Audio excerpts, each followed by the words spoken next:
Hello, my friends.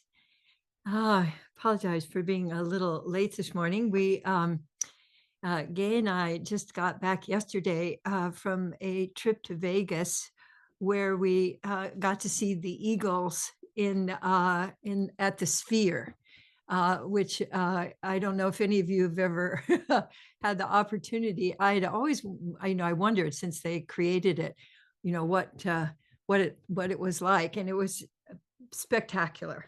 The rest of the journey was a little ragged, but we got to see the eagle. So we just got home last night, so I'm kind of a little so. One of the things I was thinking about that I experienced, and I think it is from really practicing the loop of awareness for so long, is that as I was moving around through thousands of people in Vegas, because they when we landed, they said, "Oh, are you here for the rodeo?" And we said, "The rodeo?" So they had 9 days of a rodeo with 100,000 extra people who had landed in Vegas. So we really had the Vegas experience. And what I know is a lot of people are walking around in cowboy hats and cowboy boots, and so there's this incredible mixture of folks, just like in the world. But what I noticed was that as I was just doing my loop of awareness, I would notice things that I appreciated. And so I would have these conversations with people in the elevator or when we were passing. And what I realized is that that loop of awareness had created openings. And there's a whole technique of, in Zen practice, which is really looking for the opening. And I got really a chance to practice that when I'm in Vegas because, there was just, people, it was a mob. And if I had gone like, oh, I have to get through these people, it would have created a lot of effort for me. But because I was practicing loop of awareness, I could find the opening. So, one of the things that I want to just suggest to you as a benefit of loop of awareness is that you're more able to see where the space is, where the opening is, rather than where the tenseness is or the denseness. And so I wanted to invite you to feel into when you give attention to your body, when you're doing your looping in, where do you usually go or what draws your attention? My guess is, so just take a moment when you're like, okay, I'm going to give attention to me now, and where does your attention go? My guess is, some of you have been practicing for a while, so maybe not, but for most people, your attention would go to where it's tight, where you're feeling symptoms, where you're, not as, spacious. And so when you give attention to a place in you that feels tight or dense, what happens? So I love for you to just do that. Give attention to, like, I can feel just right at the top of my shoulders where my head would be rotating to find out where's the space for me to be safe to move next, and all of these people. When I start giving attention there, it's as if breath comes into that place. And I might find that there's a little bit of movement that wants to happen. And I experience more inner space. So let yourself try that out of I think our automatic, what we learn also is to look for what's wrong. And so that's a habit that I deliberately shift. So I go, okay, yeah, I know that, but where do I experience space in me? Where am I? And for me right now, my diaphragm feels really open today. So I'm going to give some attention to that. And then I want to invite you to find an open space in you and give your attention to that. And then let yourself toss back and forth your attention to the tight space and to the open space, and the tight space and the open space. And then just notice what happens when you do that for, just a few times. What I notice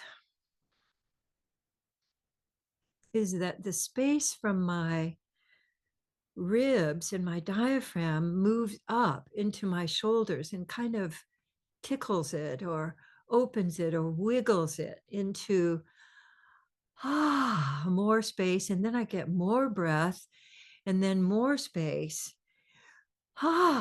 And boom, then when I turn my attention outward, I have that inner space that invites me to look for where is there space out here?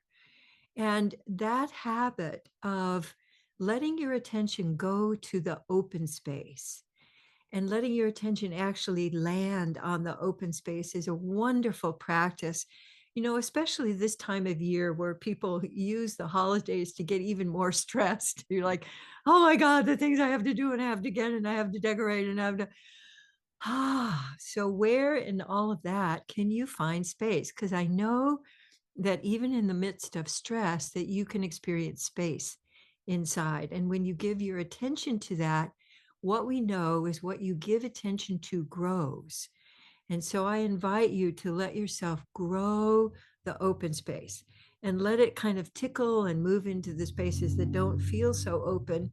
Now, when you look outside, and even if it's something that you can't see, imagine some interaction or, something that you're going to need to do today or in the next few days. And I'd like you to just notice if your attention goes to what might go wrong and where the problem is and where it's dense and where you're going to have trouble and where you're going to have to stand in lines and stuff.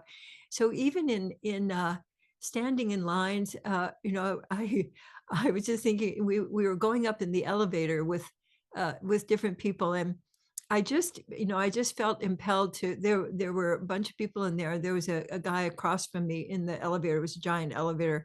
And I said, gosh, I just love that shirt. When I look at your shirt, I just feel feel a big breath. And then we got into this big conversation. Everybody in the elevator was joining into the conversation from my noticing something that I experienced as spacious out there, and then my adding appreciation to my loop. So that's the other suggestion that I wanted to make to you, especially during the holidays, is that you focus on the opening, but also what can you appreciate about what's going on right now?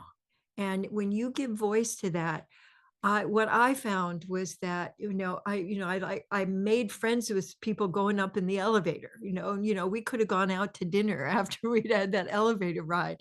And that everywhere you can make connections that feed your aliveness, but also feed the aliveness of people that you don't even know and you may not even agree with if you met them in other circumstances. So that for me was one of the biggest lessons from being in a place comes, Gay and I live in a small like village here in Southern California, and then going to Vegas, and especially in the last 5 years, it's just we hadn't been there in 5 years, and it was sort of unbelievable the amount of people and stuff and things going on.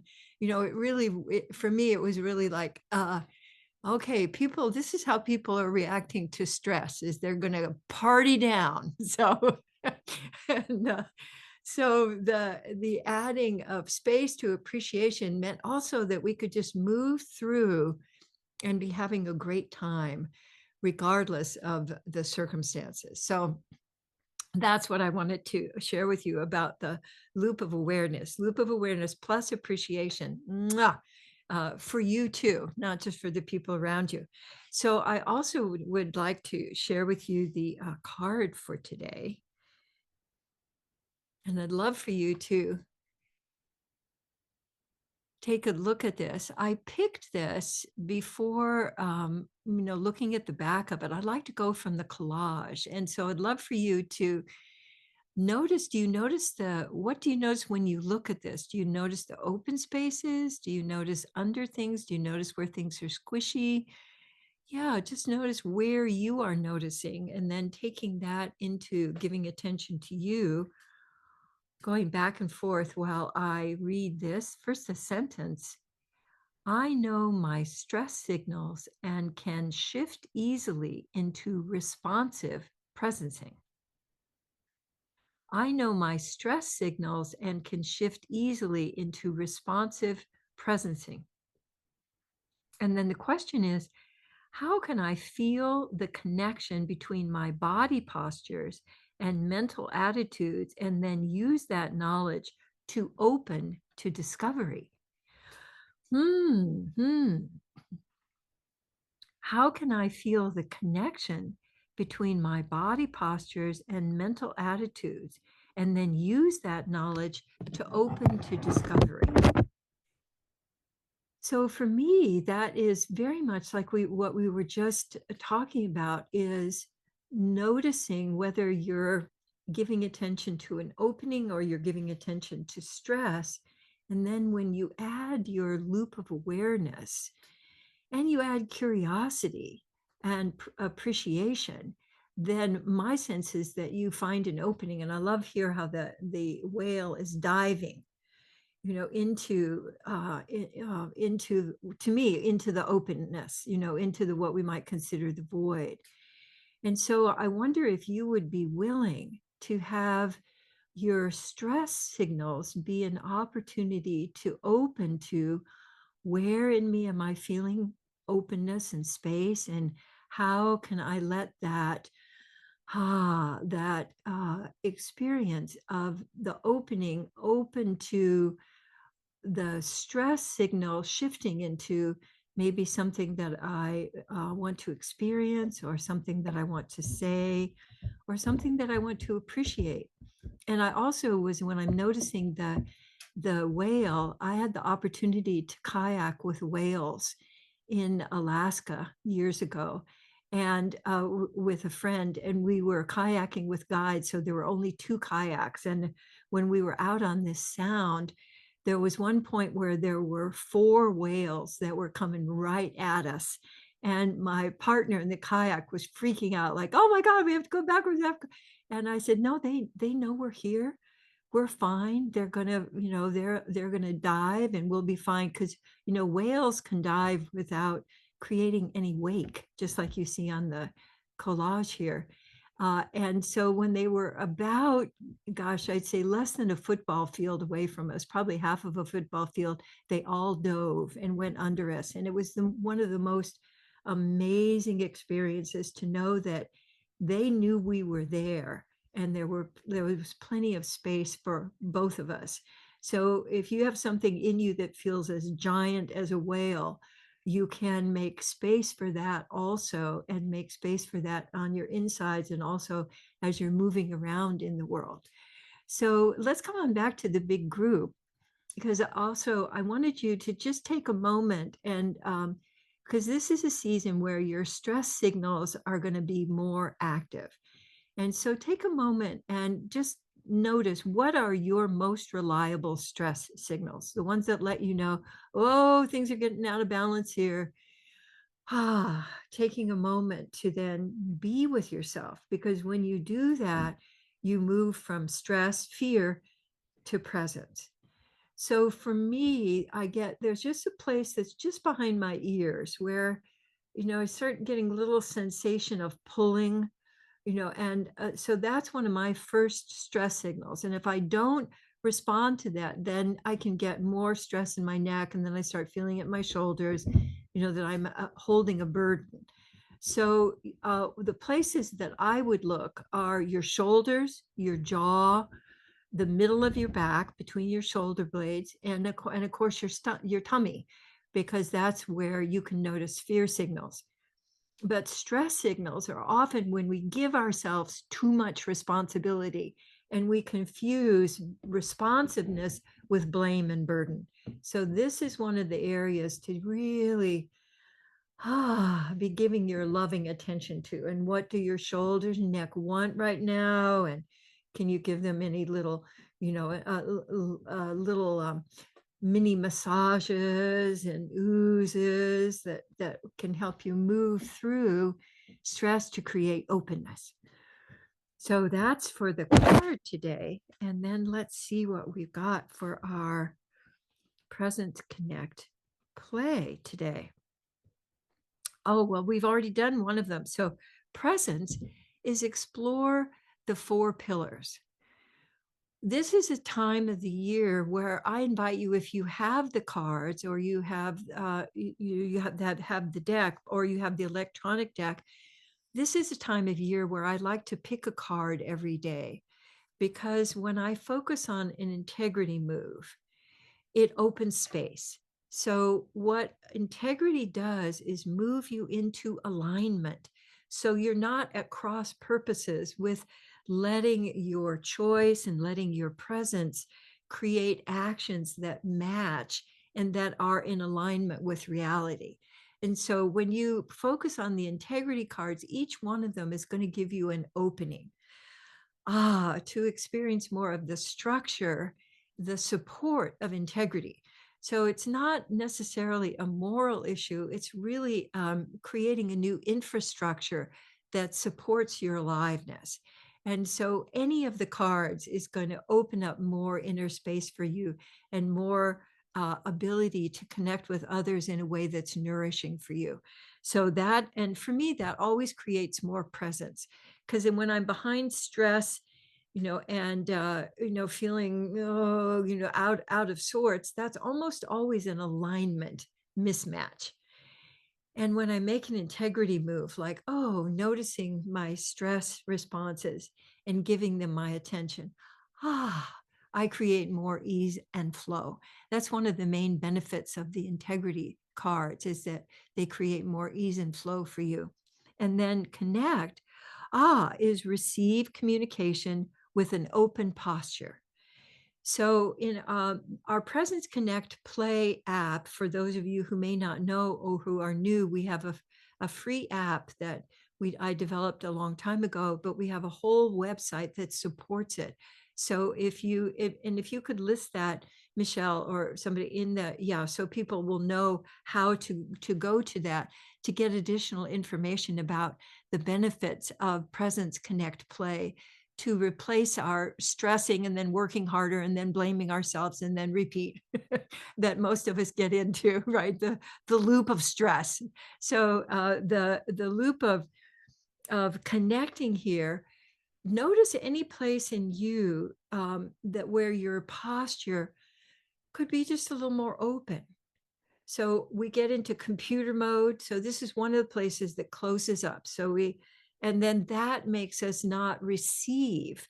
You're closing up your receiver space. So when you open up and just like opening your shoulders, opening out to the sides.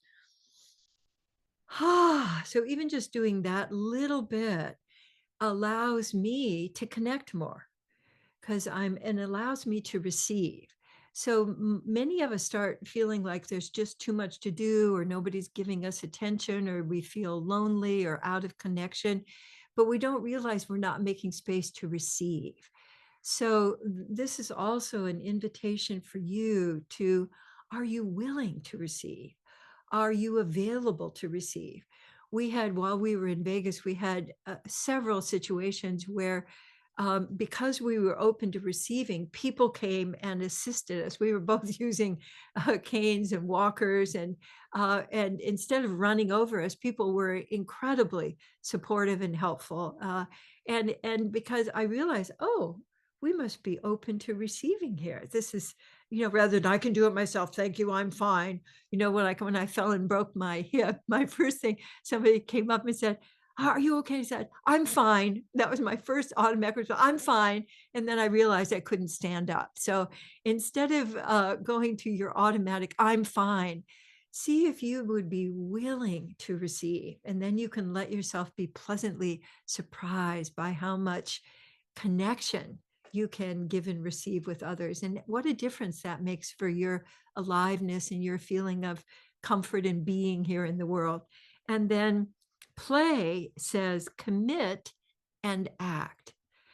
So for me, commit really means organizing myself and moving in a direction that I'm choosing. So rather than letting everything happen to me and I'm just sort of reacting to it and feeling overwhelmed and victimy, I commit to an action that I can take, and then I take that action, and that also opens up space to play. so that I'm not just flailing around, I'm committing, which is commit actually means organize yourself and take yourself in a chosen direction. So when you commit and act, that opens up interactions with the world, with others for you to play with. So those are our suggestions for the week for this time. And thank you so much for showing up in the middle of the holidays. And I'm going to be continuing, if, God willing, and the floods don't rise here, and I'm going to keep showing up on Mondays. And so I'm going to take my leave now, but I invite you to stay and have connections with others, and we can have what we call big talk community discussion, which is also very nourishing for people as they report. So it's wonderful to see your faces. And yes, and happy beginning of the holidays for you, or in the middle of the holidays, or however you celebrate or don't. Mwah. And I'll see you next time.